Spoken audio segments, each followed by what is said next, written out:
So this is our fifth episode of We Believe in Business segment, and we'll talk about the South Dakota Retailers Next Gen Business Builders Program.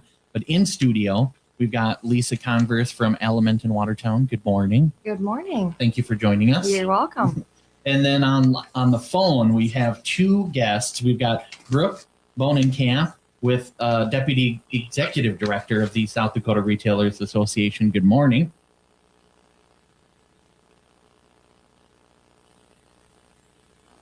Brooke, are you coming through? Steve, this is Brooke. I'm getting kind of McDonald's drive-through old school feedback here. Oh, okay. Thanks. We don't want that, so maybe let's transfer. Okay, now you're clear again. Oh, we are. Okay. So, Brooke, can you? You're the Deputy Executive Director at the Retailers Association, right? That is correct. Yep, I've been here not quite a year. It'll be a year in early June. All right. And then you also brought with us a special guest, Bailey Meyer with Northern Edge Marketing in Webster. Good morning. Good morning. Thank you for joining us as well. So we appreciate you guys taking time out of your day while we put all this technology together. And so far, I think it's kind of working. So thanks, everybody. Brooke, let's maybe start with you a little bit. The maybe an origin story, if you will. The Retailers Association is a powerhouse for the state, but this Next Gen program's kind of new. What is the light bulb moment that made the association realize we need a specific track for newer business owners? Yeah, it is new. This is our first generation of the Next Gen cohort, and we're really excited about it. It really spawned out of a conversation we had with our board members at a June retreat, and we had one of our board members, in particular, Samantha Tupper with Wink Fine Jewelry in Brookings, bring this concept forward. She was really passionate about finding kind of a way to nurture early stage business owners, to introduce them to the organization, to provide them professional development opportunities, to give them an opportunity to network with other people who are in that same stage of the game. And so she really championed this at the meeting. And we talked about it kind of in a lot of different ways, how to approach it, just different formats for it. And so following that meeting, we did some internal discussions and research to figure out the best way to put it together. So we got together again with Samantha and Aaron Kruger, another board member with Streets Fine Furnishings out in Rapid City, to really shepherd us through this and what makes sense for business owners. How can we make this accessible and realistic and not overwhelming for them? We want our business members to have the opportunity to engage with this, but we don't want it to be a burden on them, so to speak. And so, yeah, we really worked with them to come up with a format that we thought would work for the group. And so that's how it all started. Awesome. And then, go ahead. Yeah, and then in September, then we just opened up an application period to see if we would have any takers. And we really had no idea what to expect. We didn't know if we would have one person be interested or if we would have 100 or somewhere in the middle. And I think our goal was about 12 people. And we ended up with 18 just off the bat. And so that was a really exciting number for us. And we're really excited to have this group on board. You'll have an opportunity here to talk with Lisa and Bailey more in just a second. But it's a really impressive group. We were just amazed when we got them all together for the first time in January, what an enthusiastic and curious and impressive crowd it is. So I think you'll feel the same when you talk to these two ladies today. Awesome. Well, I know that this isn't just like a networking group, which sometimes, people will get that mindset. You're doing more deep dives into things like HR and AI. What has been maybe one of the most requested topics from owners? Have you taken suggestions or anything like that so far on topics? So we've met twice. So the plan for this group is that we meet 6 times over the course of a year, and every other meeting is virtual. And so the first time we got together was at the annual conference in January. And so there they had exposure, obviously, to our speakers that were at the conference, and they talked AI and customer service. And then we just did a virtual meeting last week, I believe, and that was where we did kind of a wrap of all the advocacy stuff that we did, the laws that changed at session this year, how that impacts our business owners. So we talked about that. And then we'll do our next virtual meeting in July. And so I did ask the group, what are you guys thinking? What do you want to learn about? This is really for them. We really want it to be worth their time and energy to show up for these things and for them to have takeaways that work for their businesses. So I think we're going to talk marketing, and that seems to be what everybody kind of honed in on in our last conversation. Oh, perfect. Okay. Well, we got Lisa Converse in studio here from Element, and so Lisa, you've been a fixture in Watertown for a while. A little bit. And with Canine Connection, and you've launched Element. What prompted you to jump into this kind of new experience-based model? Yeah, it purely was accident, not intentional. I had done a few different events catering wise with Charcuterie Element in a couple different towns in Mitchell and in Brookings, and both had a space similar to what I have now. And just kind of in the back of my mind, I thought, this is really cool. Maybe we need something like this. So I think it were really subconsciously was filling a need for the community, and it just kind of fell into place. It just happened. It wasn't years in the making or anything like that. So yeah, like 3 months in the making, and we're like, okay, we're gonna do it. So yeah, very good. So you have been in the game for a bit with then maybe some of the other cohort members. What's it like for you to go back to school, if you will, with the Next Gen program? And is it changing how you look at new ventures? It is changing because, I've been self-employed for 30 years and a lot has changed. I mean, a lot has changed even in 5 years, as far as I think we can all say as entrepreneurs, marketing is our biggest struggle. Where to spend that time, where to spend that money to get your biggest benefit and return.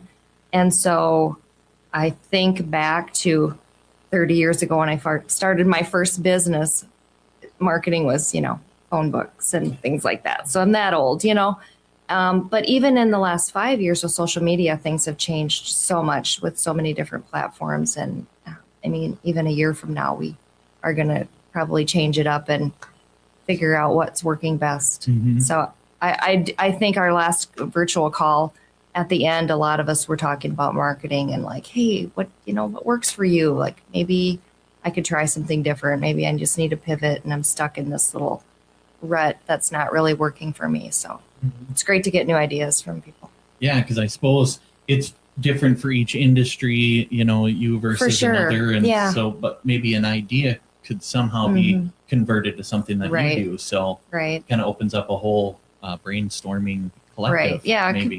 For one business, for one business, newspaper might work, and depending on the area of the state that they're in, another business, TikTok might work best, so it really is a wide range of us in the cohort also. So it's kind of fun. Yeah. A lot to learn. Yeah, for sure. Well, let's talk a little of the Watertown vibe, being right here in town. What are you seeing in the Watertown market? Are people looking for more of those, maybe intimate gathering spaces, or a smaller grouping versus like a large old town hall that you might have thought of? We really are seeing a lot of micro events, that under 50 people, even graduations, people are kind of trying to keep it a little bit lower key. But yeah, people really are about the experience, it seems lately. And not so much about things. So that's what makes Element work great for that. Yeah, perfect. I like that.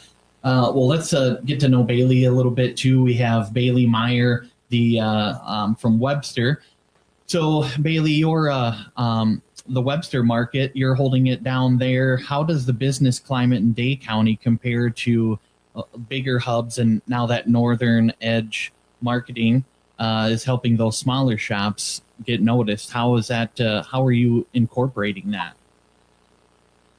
Yeah, so we actually service a lot of our clients are in South Dakota, but we work with clients all across the Midwest and also support their locations throughout the United States. So we really hone in on almost everybody. We try. I guess I'm not sure. We really like to not turn anybody away. We pride ourselves on relationships and really getting to know our clients. Yeah, that sums that up. Mm-hmm. Good. So as a marketing, with your marketing professional experience, you're already ahead of the curve of some. What to you was one of the biggest aha moments you've had from a peer in the Next Gen program that wasn't about marketing? Well, it was really the networking that I was interested in. But like you said, it went way beyond the networking. So we are put into rooms where we are with people that are so much more savvy in business. I'm coming up on our 1-year anniversary with Northern Edge Marketing, and I love the relationships and the marketing part of it. But I think like most small businesses and owners, it's the back end that really kind of ties us down sometimes. Like, I'm not into the taxes, I'm not into the legislation part of things. And so when we have access to people like Nathan and Brooke and those services, it's really invaluable to businesses like ours. Awesome. Well, being in a rural area, you can kind of feel like we're on an island sometimes. How has being part of the cohort changed your support system as a business owner? It's been amazing. So I'll take an example. A couple of weeks ago, I had reached out to Brooke, and I was kind of expecting, an email back, but Brooke and the team, they went way above and beyond anything that I would have expected. And so being rural is tough, like you said, but having access to people in peer that know what are going on, they know where to find this stuff, where it may have taken me hours to figure out that information, or even days. It's something that I really I value. Very good. Well, I think this would be good to maybe address with almost everyone, but Bailey, I'll start with you. If you could give one piece of advice to someone in South Dakota who has a business idea but may be too scared to start today, what would it be? Do it. So that was exactly where I was.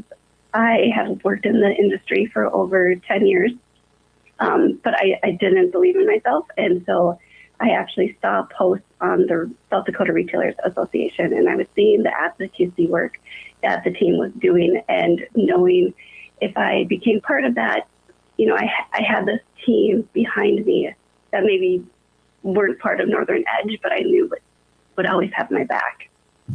Very good. Lisa, how about you? What are your thoughts on a question like that? If you're maybe too scared to start a business, but what should they do? I think a lot of times growth comes from being uncomfortable. Mm-hmm. And I think that once you take that leap or that plunge and step out of your comfort zone, then it's game on. Mm-hmm. Like, I think we live with the fear, like, of failure. I don't want to fail. Is it going to work? How am I going to do it? And then you have organizations like retailers that are there for you, and you can ask, no question is a dumb question, Mm-hmm. because it's like, what is the sales tax where I live? Or what if I sell something to somebody in Brookings? Then what do I do? And you just give them a call on peer, and they're like, yep, here's what it is. And so it's nice to have, them in peer to give a call to and ask the questions. But I think once you have the first step out of your comfort zone, if you just keep going, and I think it's the biggest fear that we have is like, we don't want to fail. So. Absolutely. Well, Brooke, you are in the Retailers Association, so you deal with lots and lots of different businesses and business owners. What would be one piece of advice that you would give someone that's right on that edge but might be a little scared to start their business? Yeah, a couple of thoughts on that. I want to thank both Lisa and Bailey kind of for the shout out to the organization and what we do for our members. We do work really hard to help our members on a whole variety of things. So it's good to hear that they're seeing value in the services that we're providing. And so certainly we have, staff here at the Retailers Association who does research and work on behalf of our members. But I think something else that's important to understand is that we have a network of 4,000 businesses. And so sometimes our members will call us and say, hey, what about this? And I will be like, that is something I have no idea about, but I know one of our members who does. And so we have not only our staff that we can lean into, but also our whole membership that we, can rely on, that we can call out to and say, hey, I'm thinking about expanding my business. What's the best way to do that? What are some financing options? How did you make it work? What programs are available to me? So we'll have some of that information, but we also connect members with other members who can give them a firsthand experience of how it worked for them while they were building out their business or starting their business. So I think it's important for people to understand that there are resources available to take maybe some of that hesitancy away if you're nervous about starting a business. There are programs, there are people that will walk you through that and help you get to the point where you're comfortable to hit the gas on it. And so we can certainly connect you with those resources, and our members can do that. And I'll throw this out there. I just recently read the book Fingers in the Frosting. Have any of you guys done that? Is that a book anybody's? Sounds like a good one. No, actually, one of our board members, Melissa Johnson with Oh My Cupcakes out of Sioux Falls, wrote it. But it's kind of about starting a business and what you need to think about, establishing your values, those kinds of things. And that's kind of a good, she gives some thought starters in there to kind of start mapping out how you want it to look, how you want it to feel, just to get your thoughts organized when you're starting a business. It talks about how she started hers, and she just kind of walks you through that path. So that's a good resource too. Very good. Thank you. And Doreen, I should check with you. Did you have some questions over there too? I just, I'm looking at the charcuterie element page and getting hungrier every moment. But I'm amazed. It's an art. Good for you, Lisa. That is great. I love it. And it doesn't have to be for a big group. I see you have it where if you have an anniversary or something, you can order a charcuterie board for two. That's cool. Yes. So very romantic. And what's your favorite thing, or how do you keep from burning out in what you do? How do you just get back into the vibe? Because like some of us with our businesses, it's, the same thing every day. How do you keep it fresh and keep that vibe of aggressiveness? Yeah, I guess you just have to focus on not getting into that rut. I always say there's a lot of customers that are regulars. And I always like to change it up. And I say, if you order from me even every week, which there are those people, you're always going to get something different from me. Like, it's when you go to a restaurant and you like how they change their menu with the seasons and you don't always, know the menu by heart. So it's fun to go to a restaurant where like, oh, their spring menu's out or their summer menu's out or this is back on the menu, that. So I like to just keep it fresh, and that way customers are always surprised and they don't get bored with you.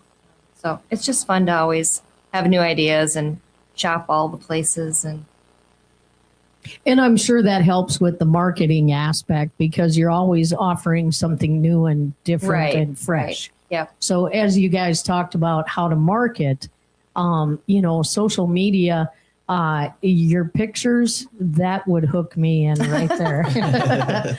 Yeah.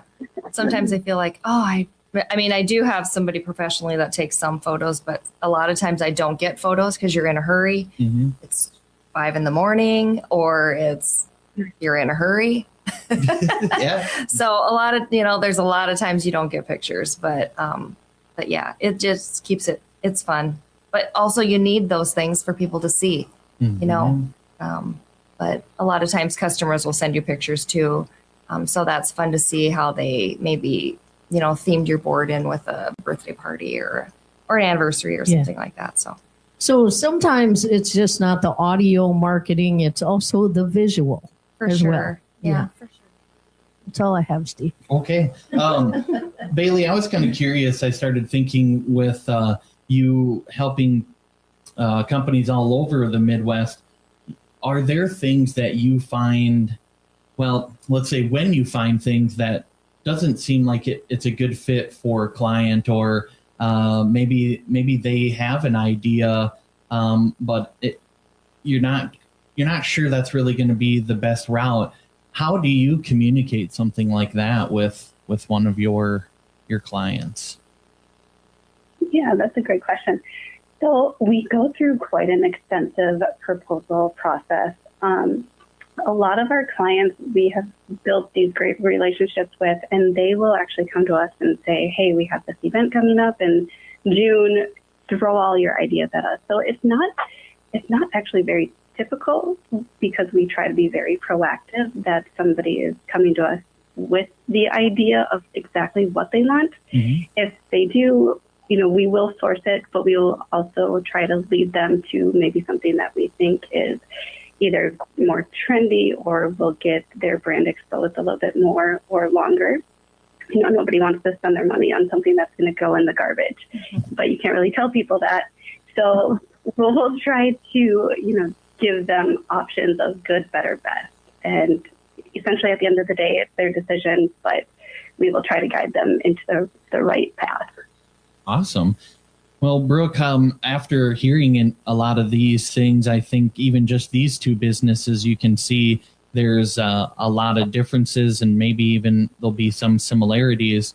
So how does your team put these things into a nutshell, if you will, and try to put a program like this together?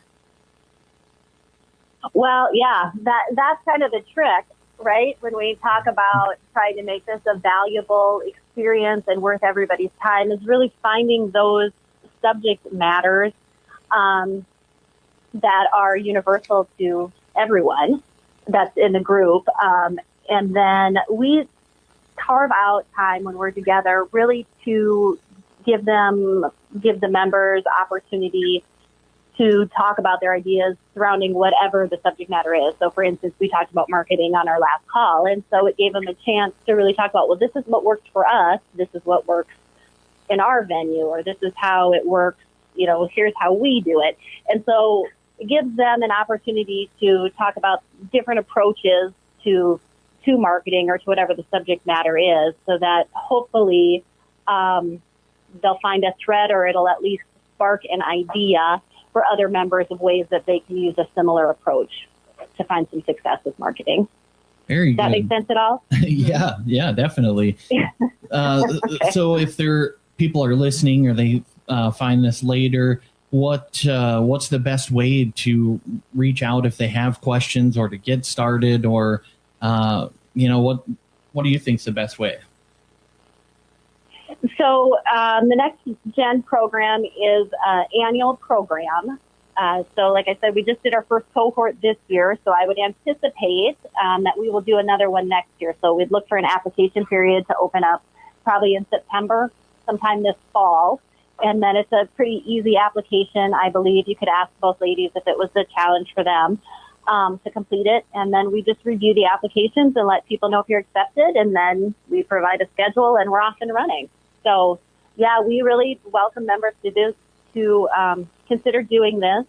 It's, new to us, but it's been a really positive experience, at least from my part.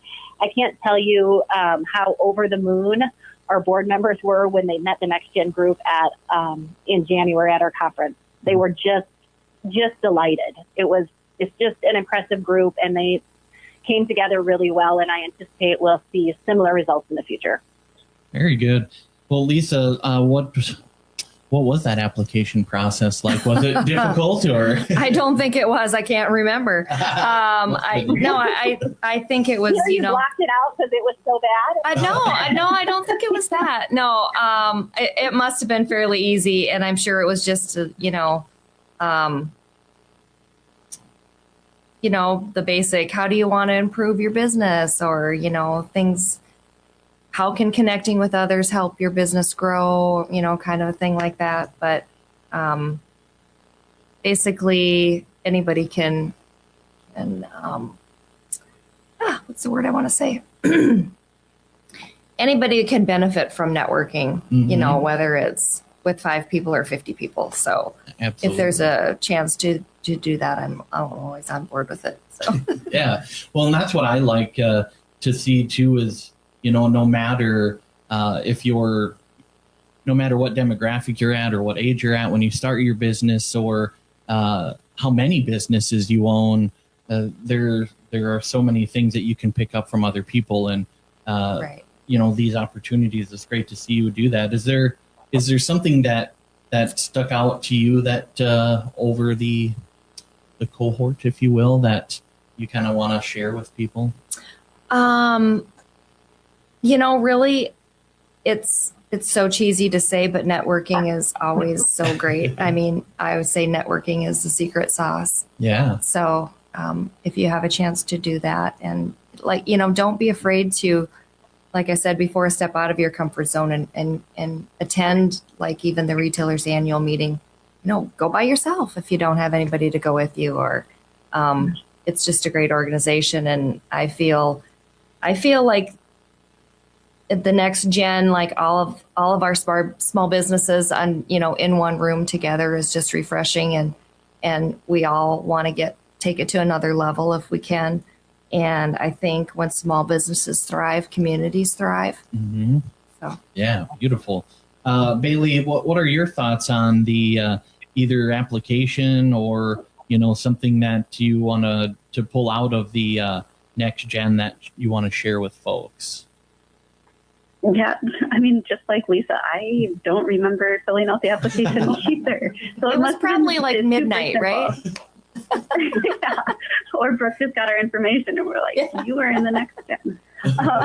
No, it's really pushed me out of my comfort zone. I can guarantee this morning I probably would not be sitting here speaking with you if I were not in this group.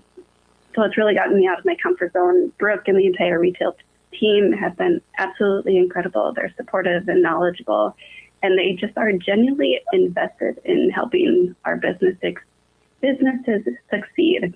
And so I would highly recommend anybody, if you're just starting your business or you're looking to grow, join the next cohort.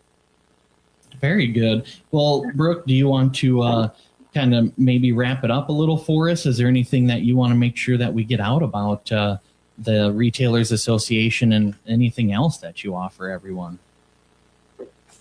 I just wanted to thank you for having us on, letting us talk about the program a little bit, and thank Lisa and Bailey for joining us. Again, it's been a really positive experience for us. I think it's going to be a positive experience for other businesses as we move forward. And if you have any interest or questions, just absolutely reach out to us. We'd love to help our members, and we love to talk to people. So we're here for you. It is that simple. I can tell you that. Just even sometimes sending an email. You never know a month later where you'll end up. So I can say we're definitely proud to be a member, and have seen even I've picked up some things here and there from it, and I haven't even really gone to a meeting or done anything, just through communication. Right. So that's great. So thank you guys for everything that you do in the team there.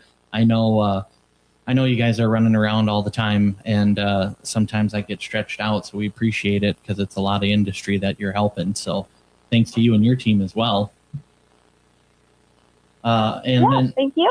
yeah, you bet, definitely. And Bailey, I want to thank you for joining us too. When you talk about stepping out of your comfort zone, this is something I guess we do every day, all day. So it's just take it for granted. But you're talking about, even something that's more, like a mental thing you overcame to do these things. And I think that's really cool because you think business, yep, I've got a great idea. I'll go sell it. We'll make money and we'll be happy. But there's so much more that goes into it. So that really shows that too. So I appreciate you sharing that and joining us today as well.